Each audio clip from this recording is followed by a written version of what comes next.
Good morning. అందరు మెలకుగా ఉన్నారా? సంతోషంగా ఉన్నారా? సంతోషం కోసం ఒక పాట పాడిచ్చారు కానీ ఇంకా అందరూ సండే సర్వీస్కి వచ్చినట్టు మనం ఈరోజు స్పెషల్ ఏంటండి? ఈ దినము స్పెషల్ ఏంటి? మాట్లాడాలి. ఇది దేవుని సన్నిధిలో మాట్లాడడానికి మనకు దేవుడు ఇచ్చిన ఒక మంచి అవకాశం. ఆ, మీరు త్వరగా మాట్లాడితే నేను త్వరగా ముగిస్తా, లేదంటే నేను సాయంత్రం వరకు తీసుకుంటాను. ఉమ్, ఆ, ఏంటి ఈరోజు యొక్క ప్రత్యేకత? Christmas. Okay, very good. Christmas అంటే ఏంటి?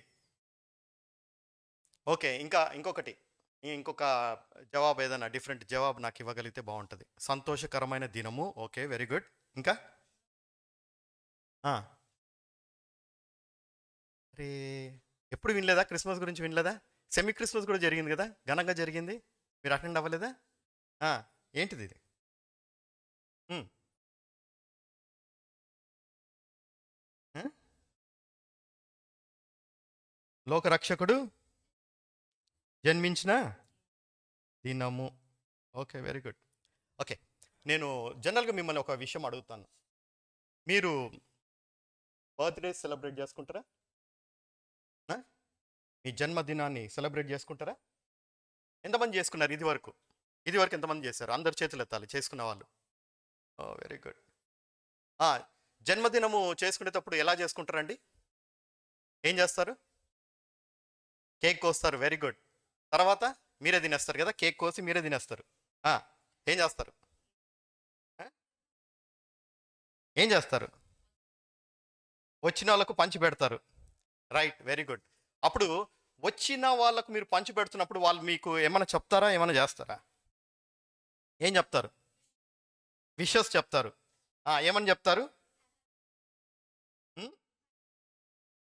Happy birthday.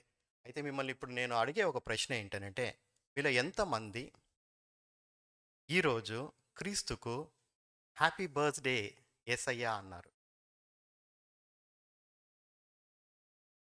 ఆలోచించండి. మనము ఎవరన్నా జన్మదినాన్ని చేసుకుంటూ ఉంటే వాళ్ళని హ్యాపీ బర్త్డే అని అంటుంటాం. చిన్న పిల్లలకు కూడా తెలుసు. చిన్న పిల్లలకు కూడా తెలుసు. ఏ ఆమ్, రవిది హ్యాపీ బర్త్డే రా అంటే వాడు 2 ఇయర్స్ అయినా కూడా ఎక్సైట్ అయిపోతుంటాడు ఆనందంతో. ఎందుకంటే హ్యాపీ బర్త్డే అంట. మనలో అలాంటి ఉత్సాహము, ఉత్సుకత, సంతోషము, ఆనందము కనపడుతుందా? మరి నిన్నటి రాత్రి నుంచి హంగామా జరుగుతూ ఉంటుంది మన ఇంట్లో. ఉదయం లేచిన దగ్గర నుంచి హంగామా జరుగుతూ ఉంటుంది. మంచిగా రెడీ అవ్వాలని, మంచిగా ముస్తాబ్ అవ్వాలని, దేవుని సన్నిధికి వెళ్ళాలని, దేవుని వాక్యం వినాలని. కానీ ప్రతి క్రిస్మస్కి మనము ఇవే మాటలు వింటూ ఉంటాం.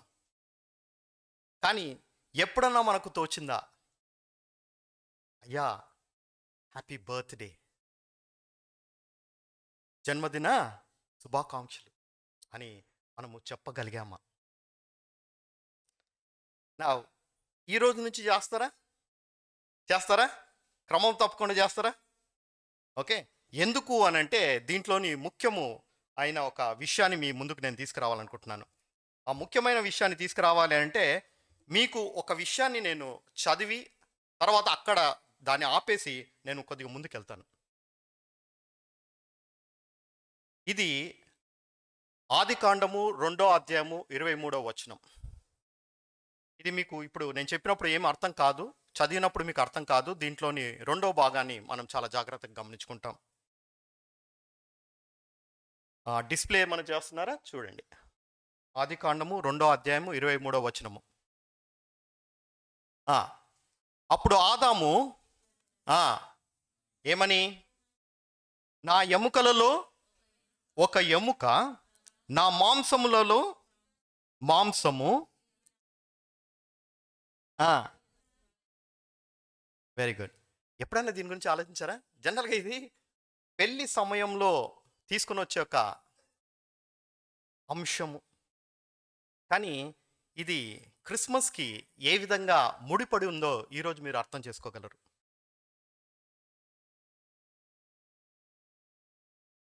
నా యొక్క వేదన ఏంటి అనంటే, క్రీస్తు గురించి మనం వినే ఉంటాము, తెలుసుకునే ఉంటాము.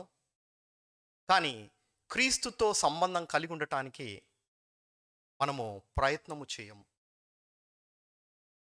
మీలో ఎంతమందికి ఈ రాష్ట్ర ముఖ్యమంత్రి ఎవరో తెలుసండి? రాష్ట్ర ముఖ్యమంత్రి ఎవరో తెలుసా? కేసీఆర్ గారు. ఆ! రేవంత్ రెడ్డి గారు. తెలుసా? Very good. Okay. So, Revanth Reddy గారు ఈ యొక్క రాష్ట్రానికి సీఎం అని తెలుసు.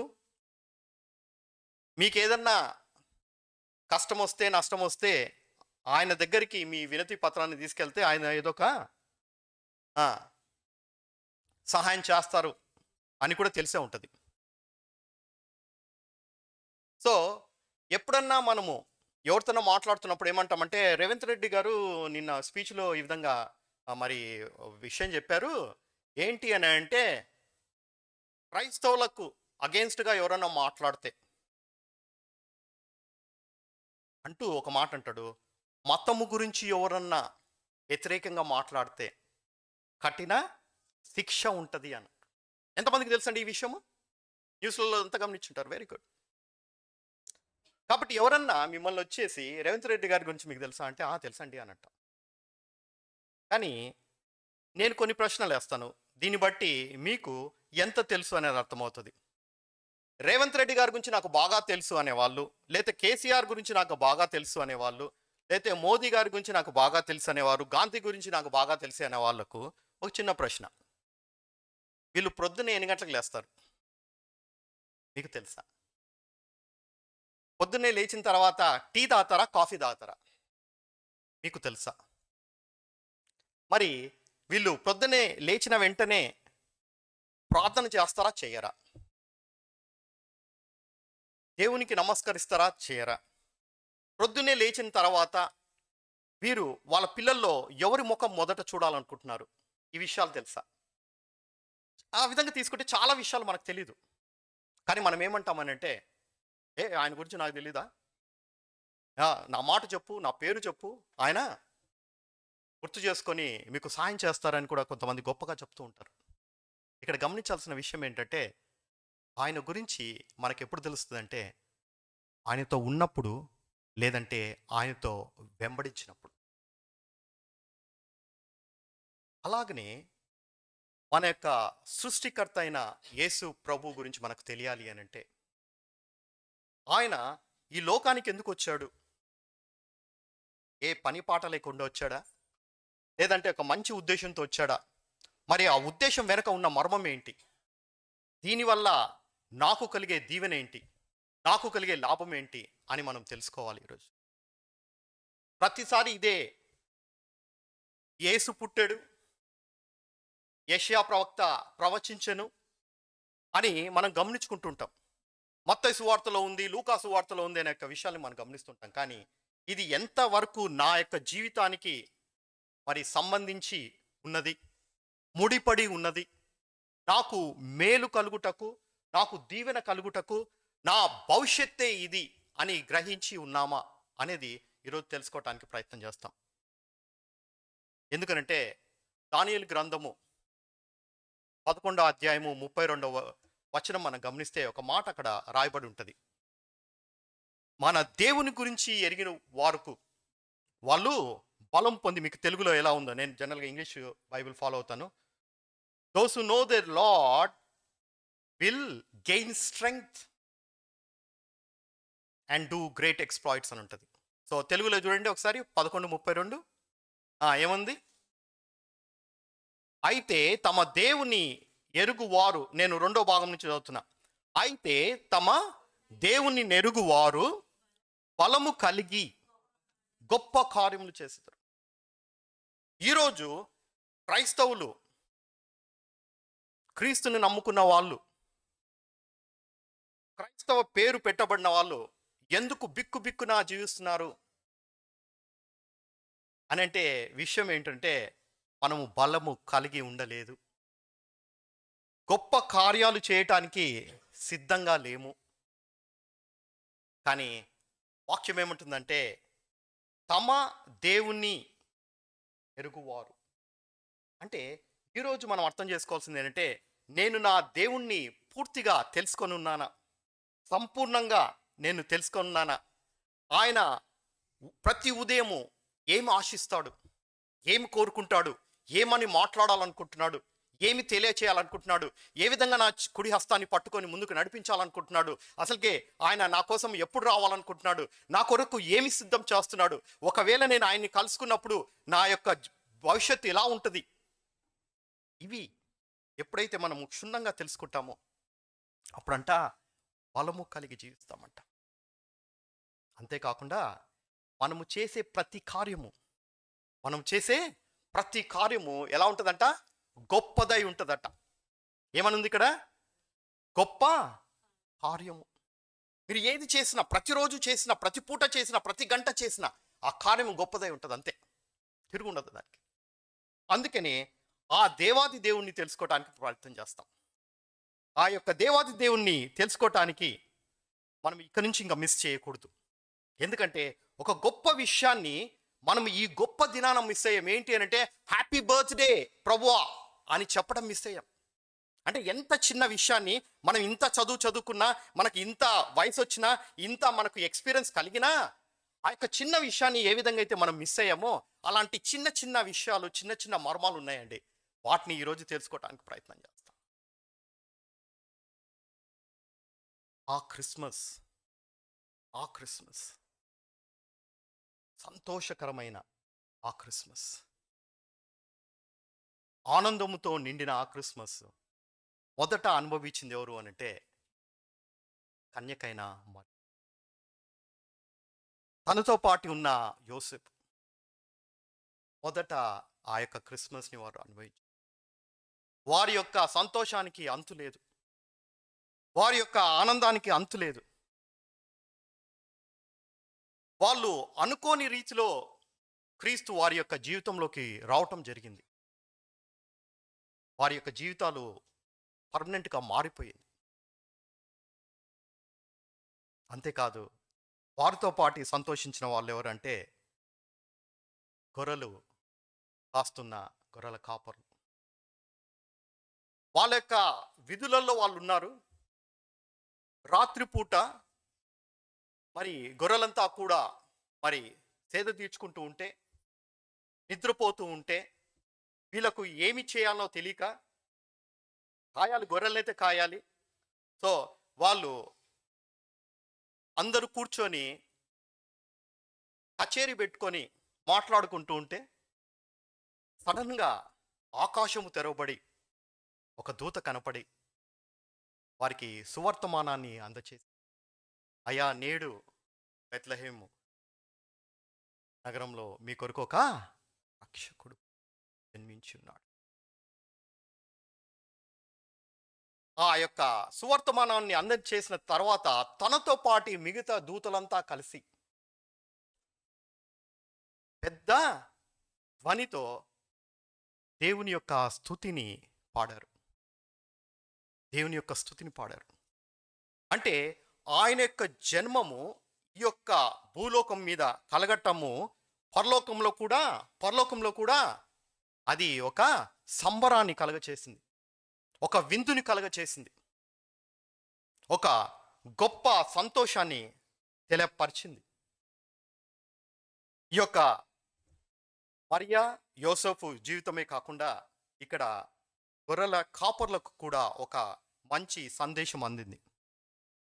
అంతేకాకుండా ఎవరో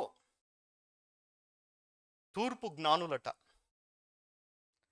వారి యొక్క జీవితమంతా కూడా జ్ఞానాన్ని ఇతరులకు తెలియపరిచేది, ప్రతిదీ కూడా పరిశోధించేది, ఎప్పుడు కూడా ఆకాశం వైపు చూస్తూ దీని యొక్క అర్థం ఏంటి, దీని యొక్క మర్మం ఏంటి, ఈ నక్షత్రము ఎందుకు ఇక్కడ ఉంది, ఈ కొత్త నక్షత్రము ఎందుకు ఆకాశంలో కనపడుతుంది అని దిక్కులనంతా చూసుకుంటూ బ్రతికే ఈ జ్ఞానులకు ఒకనాడు ఒక చుక్క కనపడింది.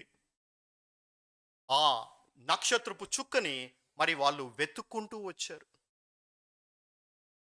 వారు కనీసం అనంటే ఒక 800 మైళ్ళు కానీ 1000 మైళ్ళు కానీ వాళ్ళు వచ్చి ఉంటారు. ఎందుకనంటే వాళ్ళకి తెలిసిన ఒకే ఒక విషయం ఏంటంటే యూదులకు రాజు అయిన ఒక గొప్ప వ్యక్తి జన్మించాడు. ఎంతోమంది రాజులు మరి యూదా దేశాన్ని పరిపాలించారు, కానీ ఈ రాజు యొక్క విషయం చాలా గొప్పది, శ్రేష్టమైంది, ఇది మేము కల్లారా చూడాలి, ఆయన్ని మేము ఆరాధించాలి అని చెప్పి ఎన్నో మైళ్ళ దూరం నుండి ఎంతో కాలం ముందుగా వాళ్ళు బయలుదేరి రావటం జరిగింది. ఆ యొక్క పసికూనని మరి వాళ్ళు చూడటము జరిగింది. జరిగిన తర్వాత ఆయన్ని ఆరాధించడం చేసి మళ్ళీ వారి యొక్క స్థానానికి వాళ్ళు వెళ్ళి, మరి ఇంత ప్రిపరేషన్ జరుగుతూ ఉంటే, ఇంత సిద్ధపాటు జరుగుతూ ఉంటే మన యొక్క జీవితంలో మన యొక్క సిద్ధపాటు ఎలా ఉంది ఈ యొక్క క్రిస్మస్ నాడు అనేది మనము గమనించుకుందాం. ఓకే, ఇక్కడ ఏంటి అనంటే ఇంత జరిగినా కూడా బైబిల్లో ఎక్కడ కూడా ఈ క్రిస్మస్ యొక్క డేట్ లేదు కదా. ఇప్పుడు మీ యొక్క బర్త్డే డేట్ చెప్పండి, జన్మదినం యొక్క మరి ఆ యొక్క గడియలు చెప్పండి అంటే కూడా కొంతమంది చెప్తారు, నేను సాయంత్రం 6 గంటలకు పుట్టాను, లేదంటే నేను అర్లీ మార్నింగ్ పుట్టాను, ఇలా మాట్లాడుతూ ఉంటారు. సో పర్మిషన్ నాకు తెలుసు కాబట్టి పర్మిషన్ అడుగుతున్నా, అయ్యా మీ డేట్ ఆఫ్ బర్త్ ఏంటయ్యా? ఫెబ్ 16. సో ఫెబ్ 16న అంటే ఫిబ్రవరి నెల 16వ తేదీన మీరు బర్త్డే చేసుకుంటారా? చేసుకుంటారు, అందరిని పిలుస్తారు. కానీ గొప్ప వ్యక్తి మహోన్నతుడైన దేవాది దేవుని యొక్క బర్త్ డే ఇక్కడ లేదు. కానీ 25th డిసెంబర్ అని మరి కొంతమంది జ్ఞానులు నిర్ణయించారు కనుక మనం దాన్ని క్షుణ్ణంగా ఫాలో అవుతున్నాం. కొంతమంది ఏంటంటే అలిగి ఆయన యొక్క దినము ఈరోజు కాదు, ఆయన ఎప్పుడో పుట్టాడు అని చెప్పి కొంతమంది చేసుకోవటమే సంవత్సరం అంతా మానుకుంటూ ఉంటారు. చాలా అంటే బాధాకరమైన విషయమే. ఆయన పుట్టాడు అని తెలిసినప్పుడు కనీసం ఏదో ఒక రోజు చేసుకోండి అయ్యా బాబు కదా. 25th కాకపోయినా ఇంకొక రోజైనా చేసుకోండి. మరి చేస్తున్నామా? చేయట్లేదు. కానీ నాకు సంతోషమైన విషయం ఏంటంటే మీ సంఘంలో మీరు క్రిస్మస్ పండుగ చేసుకుంటున్నారు. ఎందుకంటే ఇది చాలా గొప్ప పండుగ. మీకు నచ్చినా నచ్చకపోయినా, మీరు ఒప్పుకున్నా ఒప్పుకోకపోయినా, మీకు అర్థమైనా కాకపోయినా, ఇది చాలా బ్రహ్మాండమైన పండుగ. నేను ఈరోజు ముగించేసరికి మీకు అర్థమవుతుంది ఎందుకు ఇది గొప్ప పండుగ అని. ఈ రోజున నిత్యుడగు దేవుడు జన్మించిన దినం. ఈరోజు రాజాదిరాజు జన్మించిన దినము. ఈరోజు కృపా సత్య సంపన్నుడు జన్మించిన దినము. ఈరోజు మీ ప్రియుడు జన్మించిన దినం. ఈరోజు మీ సోదరుడు జన్మించిన దినం. ఈరోజు మీ మంచి స్నేహితుడు జన్మించిన దినం. అందుకనే యోహాను సువార్తలో మనకు ఈ యొక్క ఆనవాళ్ళు కనపడుతుంటాయి. 1వ అధ్యాయము 14వ వచనం ఎవరన్నా చూడండి. యోహాను 1వ అధ్యాయము 14వ వచనము. ఆ వాక్యము శరీరధారి అయి కృపా సత్య సంపూర్ణుడిగా మన మధ్య నివసించెను అని ఉంటుంది. అంటే అర్థము ఏంటి అని అంటే అక్కడితో అయిపోలేదు. మన మధ్యకు వచ్చిన తర్వాత మనతోనే ఇక జీవించటానికి, నివసించటానికి, మనతో పాటి మన యొక్క జీవితంలో పాలు పంచుకోవటానికి ఆయన ఉండిపోయాడు.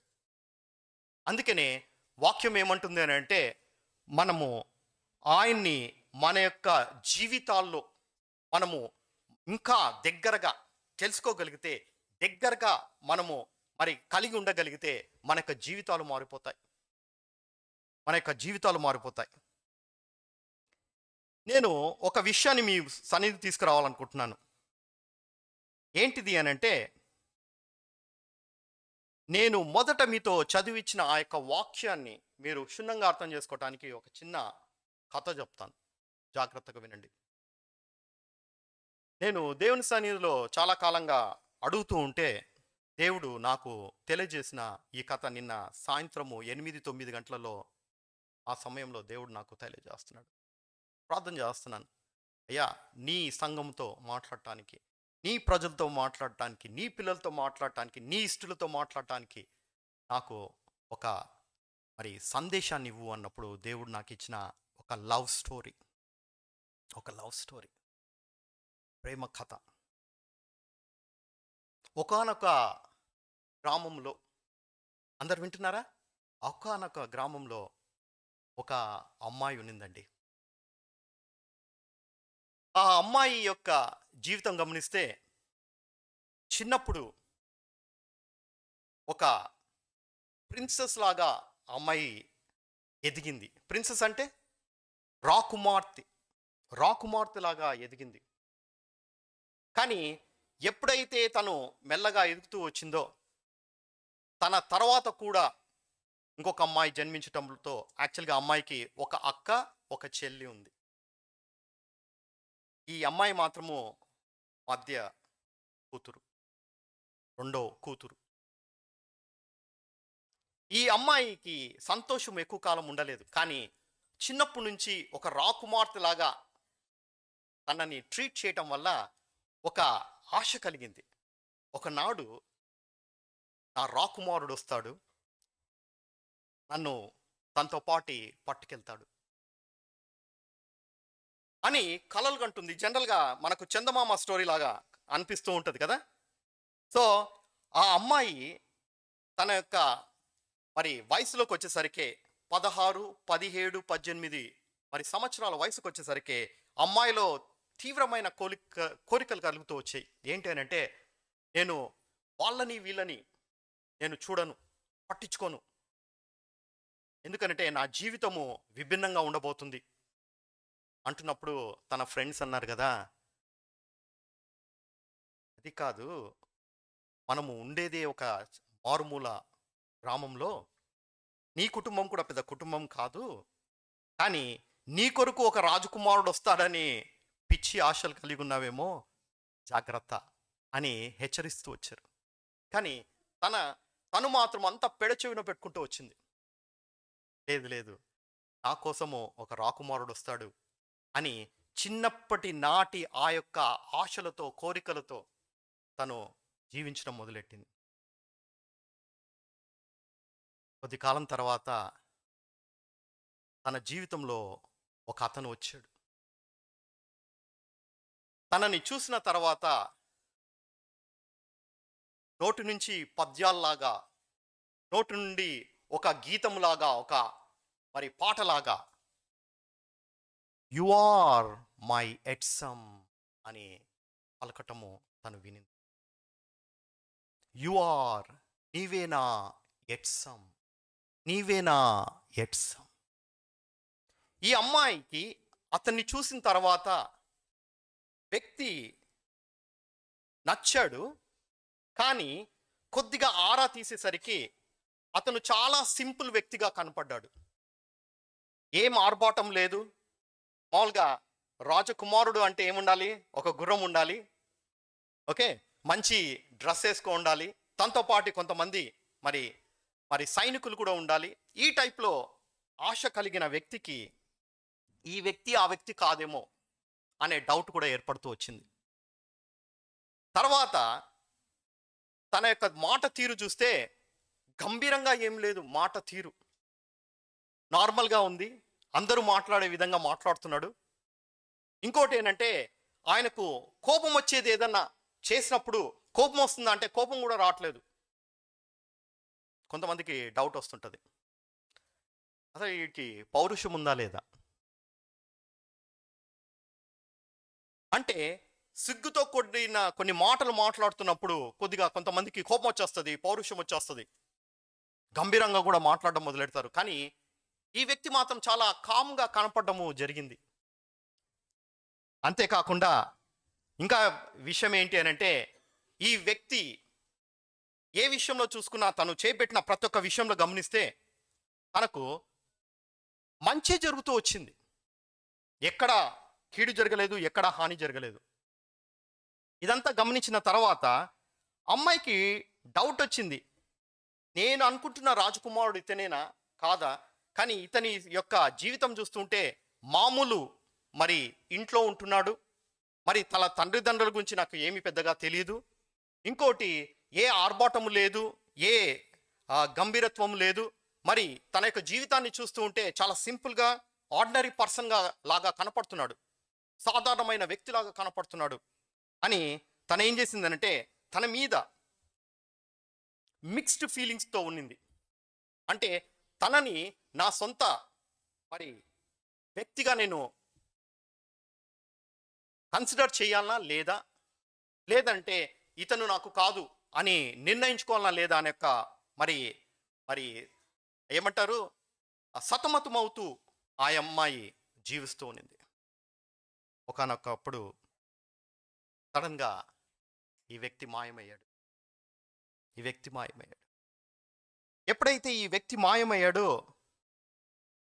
ప్రతిరోజు గమనించే ఈ వ్యక్తి, ప్రతిరోజు ఈ అమ్మాయితో మాట్లాడే ఈ వ్యక్తి, ప్రతిరోజు ఈ అమ్మాయిని కలవాలనుకుంటున్న ఈ వ్యక్తి ఒక్కసారి కనపడకపోయేసరికి ఆ అమ్మాయికి ఒకలాంటి దిగులు కలిగింది, ఒకలాంటి వేదన కలిగింది. కానీ తను ఇతనే నా మరి వ్యక్తి, ఇతనే నా మనుష్యుడు అని గ్రహించలేకపోయింది కనుక సరేలే నేనేమి కమిట్ అవ్వలేదుగా, సరేలే నేను ఏమీ కమిట్ అవ్వలేదు కదా, పర్లేదు అని చెప్పేసి గమ్మునైపోయింది. కానీ ఆ వ్యక్తి వెళ్తూ వెళ్తూ ఒక లెటర్ ఇచ్చాడు. తెలుసు కదా, ఇంకా లెటర్ అంటే అది లవ్ లెటర్. ఆ యొక్క లవ్ లెటర్ని తను ఒకసారి తెరిచి చూసినప్పుడు, బాధపడుతూ చూసినప్పుడు ఇంకా తీవ్రమైన బాధ కలిగించే ఒక మాట కనపడింది. ఏంటంటే తను మొదట పలికిన ఆ యొక్క నీవే నా ఎట్సం, యు ఆర్ మై ఎట్సం. చాలా బాగా బ్రహ్మాండంగా దాన్ని చిత్రీకరించి ఆ యొక్క లెటర్లో తను మరి గీయటం జరిగింది. అది చూసుకొని అమ్మాయి బాధతో మిగిలిపోయింది. దాని అర్థం ఏంటో తెలియక, దాని యొక్క వివరణ ఏంటో తెలియక, అది ఏ విధంగా తనకు సాయం చేస్తుందో తెలియక పోయింది. ఈరోజు ఈ సంఘానికి దేవుడు తెలియచేయాలనుకున్న ఆ యొక్క మాట ఏంటంటే ఎట్సమ్, ఎట్సమ్, ఎట్ సమ్, ఎట్సమ్. అందరు చెప్పండి ఎట్సమ్ అనండి గట్టిగా. ఓకే, ఈ యొక్క ఎట్సమ్ యొక్క మాట ఏంటంటే ఆదికాండము 2వ అధ్యాయము 23వ వచనం. ఆదికాండము 2వ అధ్యాయము 23వ వచనం.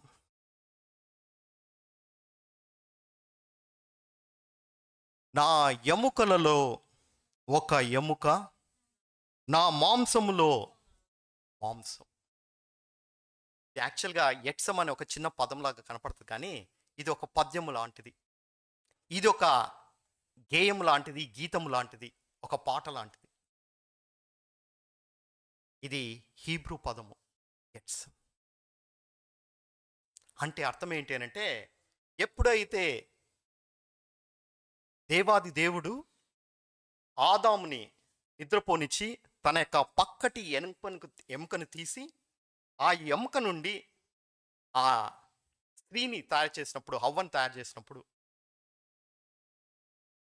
ఆ హవ్వని తయారు చేసి మరి ఆదాము దగ్గరికి తీసుకొని వచ్చినప్పుడు ఆదాము మొదట పలికిన మాట అది. చాలా మటుకు మనము అదేదో ఒక చిన్న వాక్యంలాగా మనం గమనిస్తాము, అర్థం కాని ఒక సన్నివేశంలాగా మనం గమనిస్తాం. కానీ అది యాక్చువల్గా దాంట్లో ఒక సంతోషమైన, ఆనందకరమైన ఒక గొప్ప మర్మం దాగి ఉంది. అంటే నా జీవితానికి ముడిపడిన జీవితమునిది,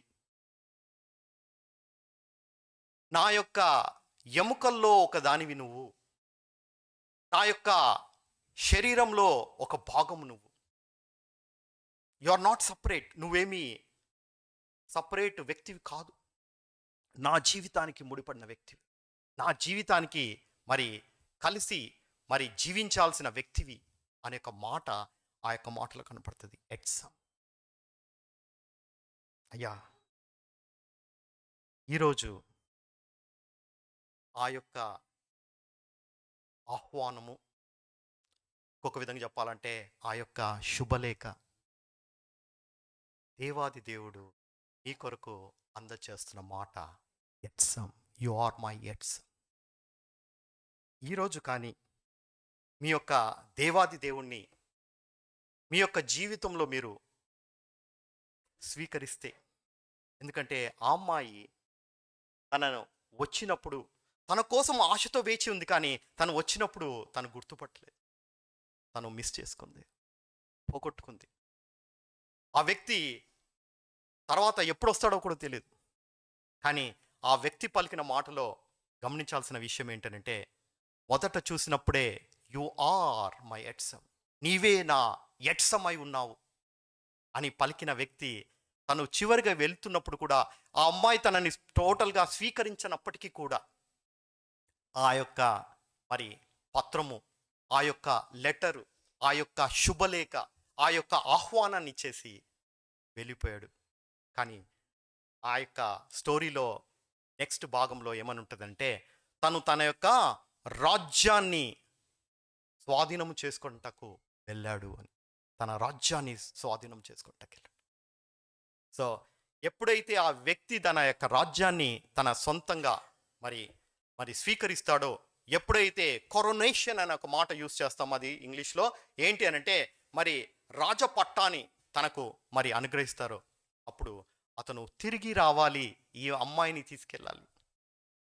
ఈ అమ్మాయి నార్మల్గానే ఉండొచ్చు, చూడటానికి వికారంగానే ఉండొచ్చు, ఈ అమ్మాయిలో ఎక్కువ చదువు లేకుండా పోవచ్చు, ఈ అమ్మాయిలో ఎక్కువగా మరి మంచితనం కనపడకపోవచ్చు, ఈ అమ్మాయి దగ్గర ఎక్కువ ధనం లేకపోవచ్చు, ఈ అమ్మాయికి ఎక్కువగా పేరు ప్రఖ్యాతి లేకపోవచ్చు. కానీ ఆ వ్యక్తి యొక్క ఉద్దేశం ఏంటంటే, ఆ ఎట్సమ్ని కనుక్కోవటానికి తను మొదట తీసుకున్న ఆ యొక్క స్టెప్ని ఆయన సంపూర్ణం చేయటానికి మరలా తిరిగి రావటము, ఆ యొక్క అమ్మాయిని తనతో పాటి తీసుకెళ్ళటము, తన యొక్క రాజ్యంలో తన సింహాసనం పైన కూర్చోబెట్టటము జరుగుతుంది. మరి ఈరోజు అదే శుభలేఖ మరి దేవాది దేవుడు మనందరికీ ఇస్తున్నాడయ్యా. అదే ఆహ్వానము మనందరికీ ఇస్తున్నాడయ్యా. మరి మన పరిస్థితి ఏంటి? యు ఆర్ మై ఎట్సమ్, యు ఆర్, నీవే నా ఎట్సమై ఉన్నావు అని తెలియచేయడానికి దేవాది దేవుడు మానవ రూపంలో మరి తన స్వకీయుల దగ్గరికి రావటం జరుగుతుంది. అదే మనము యోహాను సువార్త 1:14 గమనించాం. ఆ వాక్యము శరీరధారి అయి కృపాసత్య సంపూర్ణునిగా మన మధ్య నివసించెను. ఎప్పటికీ మనతో పాటు ఉండటానికి, ఎప్పటికీ మనతో పాటు ఉంటాను. అయ్యా, ఆ అమ్మాయి అయితే మొదట తను వచ్చినప్పుడు గ్రహించక తనని మిస్ చేసుకుంది. ఆ అమ్మాయి తను చాలా సాధారణంగా కనపడ్డాడని, చాలా మరి కామ్ వ్యక్తిగా కనపడ్డాడని, తనలో ఏ ఆర్భాటము లేదు, తన దగ్గర ఒక గుర్రము లేదు, ఒక రాజ్యము లేదు, ఆస్తి లేదు, సంపన్నత లేదు అని మరి తనని తన సొంత వ్యక్తిగా స్వీకరించడానికి ఏ విధంగా మరి వెనకాడిందో, అలాంటి పని మనము చేయకూడదని, ఈ సంఘము ఎప్పటికీ అలా చేయకుండా ఆ యొక్క అవకాశాన్ని మరి చేజారిపోకుండా కాపాడుకోవాలని దేవుడు ఈరోజు ఆ యొక్క సన్నివేశాన్ని ఇస్తున్నాడు. యు ఆర్ మై ఎట్సమ్, నీవే నా ఎట్సమై ఉన్నావు, నీవే నా ఎట్సమై ఉన్నావు. అసలుకే నీ జీవితాల గురించి దేవుని యొక్క ఉద్దేశం ఎలా ఉంటుందో ఒకసారి జెఫన్యా 3:17 గమనిస్తాం. నాకు ఇది ప్రతిసారి గుర్తుకొస్తుంది, ప్రతిసారి దీన్ని చూసి చాలా ఆనందిస్తూ ఉంటాను. జెఫన్యా 3:17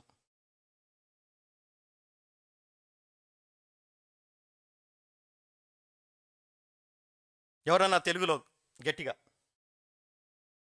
నీ దేవుడైన యెహోవా ఆ, నీ మధ్యనే ఉన్నాడు.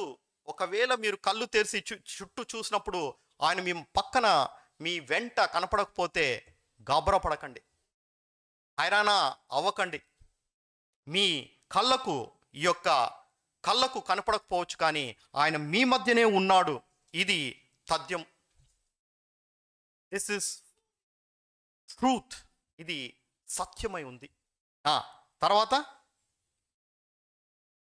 ఆయన ఎలాంటి వాడు? చేతగాని వాడు కాదయ్యా. మిమ్మల్ని సృష్టించిన సృష్టికర్త చేతగాని వాడు కాదయ్యా. ఆయన మహాశక్తిమంతుడు. యెషయా 9వ అధ్యాయంలో ఏమంటుంది? ద మైటీ గాడ్ అని ఉంటుంది. ద మైటీ గాడ్, సర్వశక్తిమంతుడయ్యా. ఆయన సర్వశక్తిమంతుడు. మిమ్మల్ని ఏ రీతిలో అయితే సృష్టించాడో, మిమ్మల్ని ఈ లోకానికి తీసుకురాకముందు ఏ విధంగా అయితే మరి ఈ భూమిని సృష్టించాడో, భూమిని సృష్టిలోకి తీసుకురావడానికి ముందు ఆయన మరి ఆకాశాలని ఏ విధంగా సృష్టించాడో మీకు అర్థమవుతే ఆయన ఎంత గొప్ప దేవుడో మీకు దాన్ని బట్టి అర్థమవుతుంది. మీరు ఆరాధిస్తున్న దేవుడు చిన్న చితుకు దేవుడు కాదు. ఎవరో బెదిరిస్తే భయపడే దేవుడు కాదు. ఎవరో మరి ఈ యొక్క భారతదేశం యొక్క లాని మార్చేసి మీరు ఆ నిజమైన దేవుణ్ణి ఆరాధిస్తే మీకు శిక్ష పడుతుంది అని అంటే భయపడే దేవుడు కాదు. ఆయన శక్తిమంతుడు. తర్వాత ఏముంది? ఆయన మిమ్మును రక్షించును.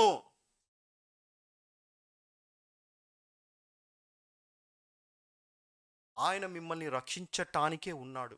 ఆయన ఈరోజు పుట్టింది కూడా మిమ్మల్ని రక్షించటానికే. ఆయన మీ జీవితంలో రావాలనుకుండేది కూడా మిమ్మల్ని రక్షించటానికే. మరి మీరు ఆయన్ని స్వీకరించటానికి సిద్ధంగా ఉన్నారా? స్వీకరించటానికి సంబరంగా ఉన్నారా? స్వీకరించటానికి త్వరపడగలిగిన స్థితిలో ఉన్నారా? రక్షించటానికే, ఇంకా వేరే ఏమి లేదు. మీ యొక్క పరిస్థితులు ఎంత భయంకరమైనగా ఉండొచ్చు, మీ యొక్క పరిస్థితులు ఎంత గంభీరంగా అన్నా ఉండొచ్చు, మీకు అయోమయంగా అనిపించవచ్చు, మీకు దిక్కుదోచని పరిస్థితిలో మీ యొక్క జీవితం ఉండొచ్చు, కానీ మిమ్మల్ని రక్షించుటకే. ఇంకా దాంట్లో వేరే అర్థము లేదు.